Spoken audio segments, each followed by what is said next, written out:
Right off the top at 6 o'clock tonight, lawmakers are considering big changes to absentee voting. A new bill introduced Tuesday by Democratic Senator Jeremy Moss out of Southfield would let election workers count absentee ballots more than a week before Election Day.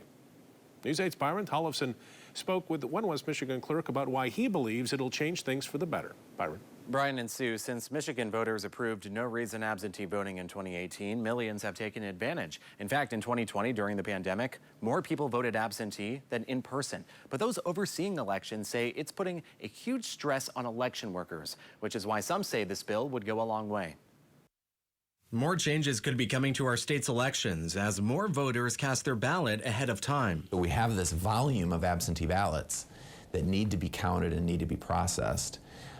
And frankly, this is a great move for transparency and for the accuracy of the system. A new bill introduced this week would allow absentee ballots to be processed and tabulated on any of the 8 days before Election Day. Right now, that can only happen after polls close. But in 2020, 57% of the state's votes were cast absentee, putting heavy pressure on election workers to get those done, as well as in-person votes. And I think this early processing piece is something that really the election administration community has been asking for a long time in Michigan. If the bill passes, communities with at least 5,000 people would be eligible. City and township clerks would need to let the state know just about a month before the election. Ottawa County Clerk Justin Roebuck emphasizes the way tabulators work, the results would not show up until election night. Essentially, the election workers at the close of polls on election night to hit a button, it then displays the results totals. It's unable to do so beforehand. Roebuck also points out the process would be transparent, open for challengers to observe during the week.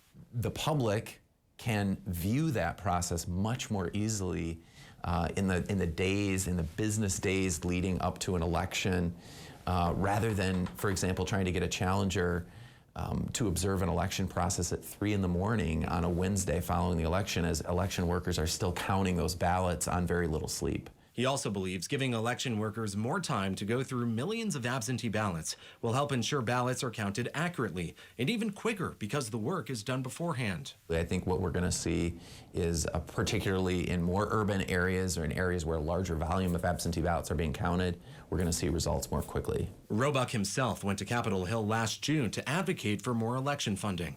Now that Michigan voters have passed Prop 2, creating 9 days of early in-person voting, he says it's especially critical to invest in our election infrastructure. We want to make sure that our voting centers and our precincts for early voting are adequately staffed, and that's going to be a cost that we are going to need help with.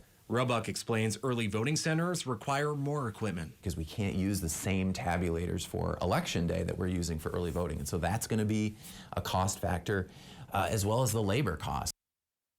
Senator Moss, who introduced this bill, said he expects it to move quickly through committee and be up for a vote in the Senate soon. Brian and Sue.